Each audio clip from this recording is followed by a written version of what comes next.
네, 안녕하세요. MJ 브레인 랩스의 이민주입니다. 오늘은 학부모님들이 요즘에 굉장히 관심을 많이 가지고 계시는 지능검사, 웩슬러 지능검사와 제가 개발한 크리에이트라는 뇌를 기반으로 한 학습 심리 검사를 조합해서 그 결과를 바탕으로 우리 자녀의 아주 고유한 나만의 공부 방법을 찾는 것에 대해서 한번 이야기해보는 시간을 가지려고 합니다.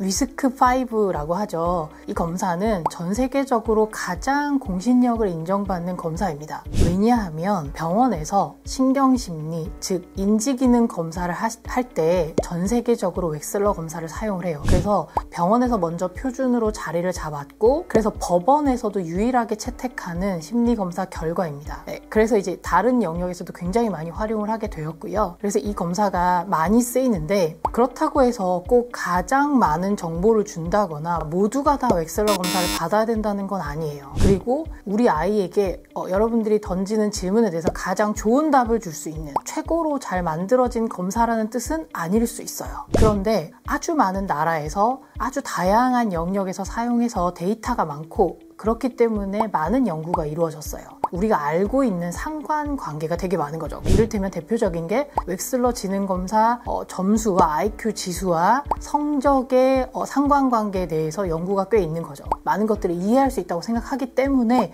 유용한 검사예요. 제가 이 얘기를 앞에 드리는 이유가 뭐냐면, 웩슬러 검사를 받으시면서 진로나 우리 아이의 학교 성적이나 혹은 대학 진학과 관련돼서 정보를 얻으시려고 한다면은 그게 쉽지 않을 수 있다는 거예요. 네, 이 검사 자체에서는 그런 지표가 나오지 않아요. 그러면 그런 걸 가지고 해석을 할 수 있는 이유는 뭐냐? 그 점수와 실제로 대학 진학이나 진로와 관련된 데이터들이 연결되어 있는 그런 연구 결과들이 있기 때문에 말씀드릴 수 있는 거거든요. 그래서 이제 제가 웩슬러 검사에 대해서 조금 앞에 설명을 드리고, 뒤에 웩슬러 검사를 어떻게 활용을 하고 이제 크리에이트라는 뇌 기반 학습 심리 검사와 합쳐졌을 때 아이에 대해서 얼마나 많은 정보를 줄 수 있는지를 예시를 들어서 설명을 드린 다음에, 마지막으로는 부모님들이 가장 궁금해하시는 것 뭘까요? 지능을 개발하거나 부족한 부분을 보완하기 위해서 무엇을 하면 될까요?에 대한 답을 제가 드릴 생각입니다. 먼저 이제 웩슬러 검사에 대해서 조금 살펴볼 텐데,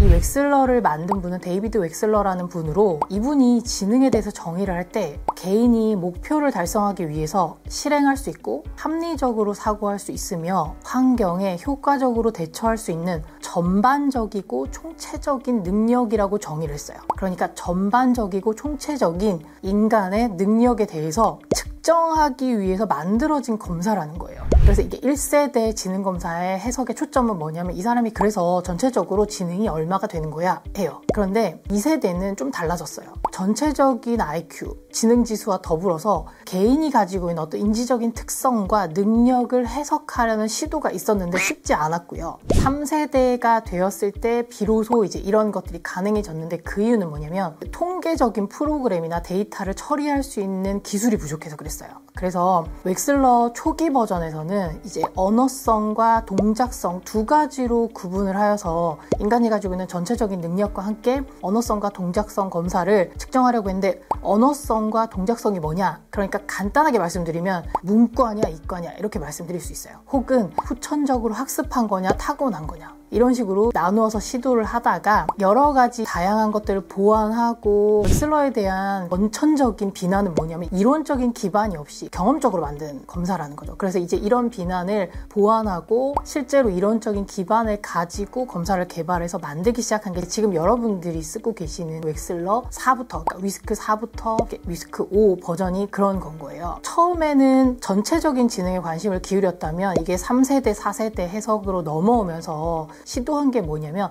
단순히 어떤 사람의 전반적인 능력이 얼마다라는 게 아니라 그 사람은 어떤 영역이 뛰어나고 어떤 영역이 좀 부족해서 보완이 필요하고, 이제 이런 것들에 대해서 측정을 하려는 시도가 이제 있었고, 실제로 웩슬러 위스크5 같은 경우에는 그런 것들이 가능해집니다. 제가 좀 전에 설명드렸던 두 가지 커다란 영역, 이렇게 되게 거칠게 나누어 봤는데, 타고난 것과 후천적으로 학습한 것, 또는 문과, 이과, 그 다음에 인문학적인 소양 혹은 이과적인 소양, 이렇게 나누었을 때 이게 두 가지 지능을 학습한 것을 결정성 지능이라고 해요. 크게 타고난 걸 유동성 지능이라고 하는데, 이게 고정된 게 아니에요. 내가 타고난 유동성 지능이 있다 하더라도 그게 어떤 환경에 노출되느냐에 따라서, 어떤 자극을 주느냐에 따라서 내가 가지고 있는 잠재력이 얼만큼 발휘될 수 있는지 다 달라지는 거고요. 결정성 지능, 그러니까 즉 현재 이 아이가 어느 정도의 학습을 했고 지금 어떤 성취를 이루었는지가 앞으로 아이가 성장해가면서 지금 현재 어떤 수준이라 하더라도 충분히 바꿀 수 있고, 그리고 사실 최근의 연구 결과에 따르면 80, 90이 되어도 여전히 결정성 지능에는 변화가 일어난다는 거예요. 그래서 이 표를 잠깐 보시면 유동성 지능은 연령이 높아지면 다소 감소할 수 있는 부분이고 비언어적이고 문화와 상대적으로 적게 관련되어 있는 지능이에요. 그리고 학습된 능력이 아니면서 정신작용과 과정을 이제 중요하게 생각하고 복합적인 어떤 정보에 대한 능력과 문제 해결 능력에 해당하는 것이 이제 유동성 지능인 거죠. 결정성 지능은 성인기까지 꾸준히, 그리고 심지어 최근의 연구 결과를 따르면 80, 90세에서도 여전히 증가할 수 있는 지능으로 뇌 손상을 받는다고 해서 역행하거나 감소되지 않는 지능이라는 거죠. 그리고 문화에 노출되고 학습 환경이나 어떤 교육을 받았는지에 따라서 발달이나 수준 자체가 달라질 수 있는, 숙련되고 열심히 잘 다듬어진 인지적인 기능으로서 학습된 능력이라는 거예요. 정보의 단순한 회상이나 재인과 같은 구체적인 능력을 측정하는 거죠. 이제 웩슬러 검사가 이렇게 구성이 되어 있어요. 근데 화면에 보이시는 것처럼 이론을 기반으로 해서 웩슬러가 개정이 되면서 굉장히 세부적인, 광범위한 인간의 전반적인 인지 능력도 측정을 하지만 굉장히 세부적인, 그러니까 2차적인 8개 요인, 그 다음에 3차적인 수십 개의 요인, 이렇게 돼서 아주 수많은 것들을 측정하려고 개발을 했어요. 대충 보셔도 유동성 지능, 결정성 지능, 시각 처리, 청각 능력, 단기 기억과 이렇게 꺼내는 능력, 인출, 장기 저장과 인출, 그 다음에 양적인 수학적인 능력, 그리고 처리 속도, 읽기와 쓰기, 이런 것들, 그리고 이제 문제를 읽고 정답을 결정하는 속도, 이런 식으로 굉장히 세분화해서 인지 기능을 나누어서 측정을 하게 되었다는 거죠. 이런 다양한 영역들이 있는데 우리 아이가 현재 결정성 지능과 유동성 지능의 영역에서 어떤 발달을 이루고 있는지를 만약에 웩슬러 검사를 하신 다음에 결과를 받으시잖아요. 그걸 통해서 무엇을 알 수 있는 거죠? 무엇을 알 수 있냐면 이 친구가 타고난 지적 능력을 얼마나 잘 후천적으로 학습하고 다듬어서 발달시켰느냐를 볼 수 있어요. 유동성 지능이 굉장히 높은데 상대적으로 결정성 지능이 낮다. 그러면은 이 친구는 어떤 상태인 거죠? 잠재력이 무궁무진한 상태인 거죠. 근데 마냥 행복하기만 할 수는 없는 게 가지고 타고난 것에 비해서 후천적인 노력을 좀 덜했다라고도 볼 수 있는 거예요. 그래서 이런 친구들한테 상담적으로 개입을 하려면, 학업 코칭을 한다거나 이 친구만의 학습법을 찾는다면 어떤 걸 해줘야 되냐면 공부 방법이나 어떻게 기억을 하는지, 어떻게 그거를 인출하는지, 혹은 어떤 방식으로 책을 읽는지, 이런 기술적인 부분이나 아니면은 생활 습관 같은 거 있죠. 학습, 공부 방법, 이런 것들, 소위 말하는 그 엉덩이 힘이라고 하죠. 그래서 어떻게 하면은 좀 더 공부 습관을 만들 수 있는지에 초점을 맞추어서 개입을 하는 게 이제 이런 친구들이고요. 또 반대로 타고난 유동성 지능에 비해서 결정성 지능이 굉장히 잘 발달되어 있는 친구들이 있어요. 그럼 이런 친구들은 뭐죠? 실제로 이런 결과가 나오면 좀 속상해해요. 근데 속상해 하실 게 아니라 사실은 가장 높은 점수를 받는 친구들은 결정성 지능이 높은 친구들이 학업 성적에서는 가장 높은 점수를 받는 그룹이에요. 무슨 말이죠? 이미 굉장히 본인만의 갈고 닦은 어떤 방식으로 습득되었든지 간에 공부 기술이 있다는 거죠. 본인만의 공부 노하우가 있고 공부 습관이 갖추어져 있다는 거죠. 그래서 이런 친구들은 잘하고 있는 부분을 점검해주기만 하면 되고, 본인이 가지고 있는 유동성 지능 영역을 어떻게 하면 개발할 수 있는지에 대한 힌트를 주거나 개입을 하면은 유동성 지능이 더 잘 발달하는 거죠. 친구들은 스스로 노력하고 학습하는 습관이 굉장히 잘 만들어져 있기 때문에 이런 부분만 잘만 건드려주면은 굉장히 열심히 노력해서 본인이 가지고 있는 것들을 잘 펼쳐요. 그래서 웩슬러 검사 자체가 어떻게 하는지 방법을 알려주는 검사가 아니에요. 그런데 이런 결과들을 바탕으로 이제 임상이나 교육 현장에서의 경험을 바탕으로 이 친구에게 필요한 게 무엇인지 알려줄 수 있는 지표가 되는 검사인 거죠. 그래서 웩슬러 검사를 받으시면 실제로 학습에서 굉장한 도움을 받으실 수 있어요. 이제 유동성 지능과 결정성 지능을 제가 아주 세분화돼서 설명하진 않고 그냥 전반적으로 크게 두 개의 요인으로 설명을 드렸어요. 그래서 그래서 웩슬러 검사를 학업에서 활용을 하실 때 이렇게 하실 수 있다는 거예요. 그리고 이제 또 한 가지 제가 또 중요하게 말씀드리는 게 뭐냐면 처리 속도인데, 얼핏 보면 처리 속도는 뭐냐면 지속적인 주의력과 집중력을 활용해서 빠르고 효과적으로 학습을 수행하는 속도를 말하는 건데, 이를테면 그런 거예요. 세 자릿수 곱셈을 하거나 암산 같은 걸 해가지고 뭔가를 풀거나 할 때 그걸 처리하는 속도를 말하는 거예요. 칠판에 똑같이 선생님이 필기를 해줬는데 그걸 받아 적는 속도가 친구들마다 다 다르죠. 그게 소위 말하는 처리 속도라고 할 수 있어요. 그러니까 얼핏 보면 지능과 학업과 직접적으로 연관이 없는 것처럼 보여요. 그런데 실제로 발달이나 학습 장면에서 굉장히 영향을 많이 주는 요인 중에 하나예요. 네, 무슨 말이냐면 뇌에서 안에서 돌아가는 작업 기억 속도는 굉장히 빠른데 처리 속도가 아주 유의미하게 차이가 나요. 느린 거죠. 그러면 머리가 계산하는 속도를 손이 따라가지 못하니까 사이에서 자꾸 부조화가 생기는 거예요. 그러면서 오류가 일어나기가 쉬워요. 그래서 계산 실수를 하기가 쉽다거나 뭔가 자꾸 빠뜨린다거나 아니면 본인이 굉장히 답답해해요. 머리는 벌써 다음 단계 그 다음 단계 나가 있는데 손은 아직 그걸 따라오지 못하는 거죠. 이제 이런 것들에서 힘들어지면은 이제 넘어가야 되는데 심리적으로 이걸 넘어가지 못하게 되거나 너무 이제 짜증이 난다거나 의욕이 너무 앞서는 경우에 처리 속도 때문에 그 과목에 흥미가 떨어지는 일이 생겨요. 그러면 우리가 처리 속도를 전부 다 막 높이기 위해서 막 속독이나 막 빨리 읽거나 손으로 빨리 막 필기하는 능력을 개발시켜야 되냐? 근데 이렇게 접근하시는 게 되게 어려운 지점이에요. 그러니까 제가 상담을 한 다음에 부모님들한테 아이는 이런 영역이 굉장히 잘 발달이 되어 있고 반면에 처리 속도가 상대적으로 덜 발달되어 있거나 아직 발달이 시작되지 않았다거나 잠재적인 발달 영역에 있다고 말씀을 드리면 그 다음에 바로 하는 질문이 뭘까요?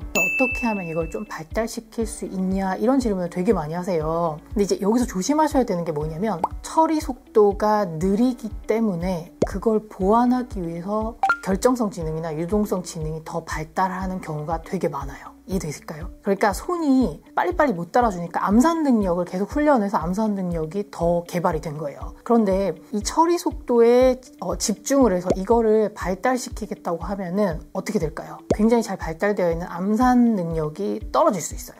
내가 아주 부족해서 다른 영역에까지 문제가 되는 그 발목을 잡는, 너무 차이가 많이 나서 굉장히 심리적으로 부대끼는 그런 수준이 아니라고 하면 이 친구의 인지적인 특성인 거예요. 마치 우리가 누구는 눈은 크지만 코는 좀 낮고 입은 좀 작지만 눈은 크고 이런 어떤 특성이 있잖아요. 근데 눈도 크고 코도 크고 입도 크면은 사실 그렇게 아름답다고 느끼지 않고 조화를 잘 이루었을 때 우리는 아름답다고 느끼잖아요. 인지 기능도 서로의 영역들이 다른 발달 수준을 보이면서 조화를 이루었을 때 가장 좋은 퍼포먼스를 내요. 너무 발달이 안 되어서 그것 때문에 이제 다른 영역들이 발달하는데 저해가 된다. 그럼 이제 그걸 발달시키기 위해서 조화를 맞추는 수준에서 접근을 하셔야지, 내가 지금 우리 아이가 유동성 지능이 굉장히 우수한 수준인데 처리 속도가 평균적인 수준인데 이 처리 속도를 우수한 수준으로 하려고 하다 보면은 이 친구가 가지고 있는 고유한 장점이나 강점이 오히려 훼손될 수 있다는 거예요. 그래서 제가 처리 속도에 대해서 말씀을 드리고요. 이 처리 속도가 느린 친구들은 겉으로 보기에 잠재력이 있어 보이는데 뭔가 학원 선생님이나 학교 선생님이 느끼는 것만큼 결과로 잘 안 나오는 경우가 많아요. 얘기를 해보거나 문제를 풀라고 시키면은 굉장히 이해하는 속도는 빠른데 막상 시험을 보거나 결과를 써낼 때 그것만큼 미치지 못하는 거죠. 근데 그게 무슨 말이냐면 발달하는 중이에요. 발달하는 중. 그래서 이제 제가 처리 속도에 대해서 좀 강조해서 설명을 드렸고요. 단기 기억, 시각적 처리, 청각적 처리 이런 것에 대해서도 웩슬러 검사 결과를 통해서 알 수 있는데 이게 왜 중요하냐면 인간은 가장 많은 자극을 처리할 때 시각적인 처리를 하는 영역에서 실제로 가장 많은 뇌의 부위로 할당하고 있어요. 그래서 많은 정보를 처리하긴 하지만 모든 사람이 시각이 주자극이 아니라는 거예요. 청각이 주자극인 사람이 있어요. 이런 사람들은 책을 읽어서 정보를 읽어드리는 속도나 효율에 비해서 소리로 누군가가 설명하거나 유튜브 같은 거 틀어놓고 거기서 말해주는 걸 듣고 정보를 처리하거나 이해하는 능력이 훨씬 더 빠르다는 거예요. 근데 이게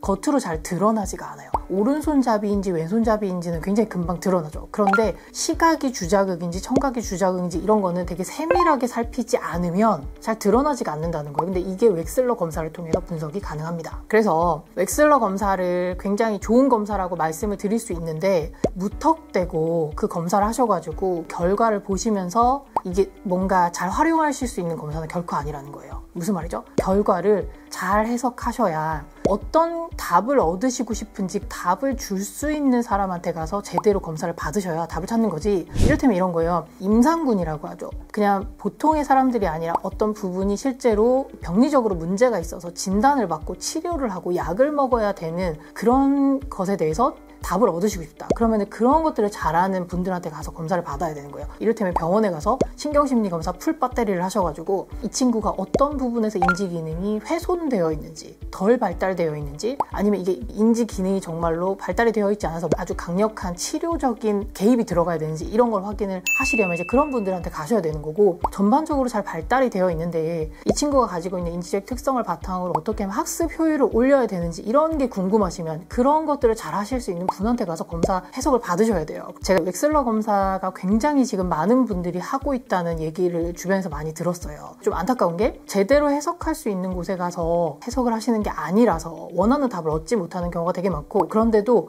웩슬러 검사를 하면은 아이의 인지적 특성에 대해서 굉장히 많은 정보를 얻으실 수 있긴 하거든요. 그런데 그게 실제로 학업이나 원하는 영역에서 실천이나 방법을 찾는 데는 좀 한계가 있다는 생각이 들어서 이 영상을 한번 찍어보자 이렇게 생각해서 찍게 된 거거든요. 결과를 잘 해석하셔야 아이의 전반적이고 광범위한 인지 능력 더하기 세부적이고 구체적인 영역별 인지 특성 파악이 가능하다는 거 말씀드리고 싶었습니다. 네. 우리 아이의 얼굴을 본 것처럼 인지 능력은 눈에 보이지 않죠. 궁금한데 볼 수가 없는데 웩슬러를 통해서 얼굴의 생김새처럼 우리 아이의 인지적인 패턴을 보실 수 있어요. 이거 프로파일이라고 하는데 우리 아이의 인지 프로파일을 보실 수가 있어요. 그러니까 체질처럼 혹은 또 운동신경처럼, 운동신경 이런 거 눈에 보이잖아요. 똑같은 운동을 시켜도 누군가는 금방 익숙해지고 누군가는 시간이 오래 걸리는 것처럼, 눈에 보이는 것처럼 웩슬러 검사를 통해서 아이의 인지 패턴을 파악할 수가 있어요. 그러면 그 다음에는 뭐가 궁금해지셨어요? 어떤 걸 하고 싶으세요? 네, 맞아요. 우리 아이의 인지 능력과 특성, 잘 발달되어 있는 부분, 아직 발달 중이거나 발달이 시작되지 않은 미지의 영역이 이제 알게 되신 거죠. 그래서 잘하는 건 잘 살리고 아직 발달이 덜 된 부분, 잠재력으로만 존재하고 있는 아이의 역량을 어떻게 키울 수 있는지 궁금하시죠? 그거에 대해서 가장 궁금해 하실 건데 제가 전반적인 내용에 대해서 알려드릴게요. 개별적으로 알려드리기가 불가능해요. 아이들마다 개별적인 특성이 굉장히 달라요. 그래서 개별적으로 고려해야 될 요소가 많아요. 이를테면 설령 이런 경우는 거의 불가능하지만 웩슬러 검사에서 하위 검사가 굉장히 많은데 그 하위 검사에서 똑같은 점수를 받은 친구가 있다고 가정을 해볼게요. 두 사람이. 그런 것도 거의 불가능하지만, 그런데 같은 점수가 나왔다고 하더라도 이 아이의 인지적 특성 완전히 다를 수 있어요. 네. 어떤 문항을 맞췄고 어떤 문항을 틀렸는지에 따라서 달라질 수 있고요. 점수가 같다 하더라도 초반에 틀렸는지 후반에 틀렸는지 이런 것에 따라서 달라질 수 있는 거죠. 그래서 웩슬러 검사 비용이 비싼 이유가 뭐냐면 단순히 그냥 선생님이 문제를 불러주고 답을 체크하는 게 아니라 아이를 보고 아이가 검사할 때 정답과 오답뿐만이 아니라 매의 눈으로 관찰하고 이 아이가 말하는 톤이나 분위기나 어떤 과정에서 어떤 방식으로 어떤 행동적인 특성을 보이고 어떤 인지적인 과정을 통해서 이 문제를 해결하는지를 다 전문가 선생님들이 지켜봐요. 거기서 끝나는 게 아니라 부모님의 이야기를 듣고 학생의 이야기를 듣는 면담까지 한 다음에 파악할 수 있는 게 이 아이의 인지적인 특성이거든요. 이렇게 유튜브로 지금 보시는 분들은 이제 뭐 이미 웩슬러 검사를 해보신 분들은 결과 프로파일 들고 계실 수도 있고, 혹은 앞으로 해보고 싶다고 생각하시는 분들도 이 검사에 대해서 듣고서는 아이에 대해서 좀 파악하고 싶은데 면담을 못 하잖아요. 이렇게 열심히 들으셨는데 그러면 어떻게 하라는 건가 이런 생각이 드실 텐데, 앞으로 저희 채널에서 사례를 통해서 일반적으로 많이 발견되는 사례를 통해서 세부적인 절차나 세부적인 요인에 대해서 하나하나씩 사례를 뽑아서 말씀드리려고 합니다.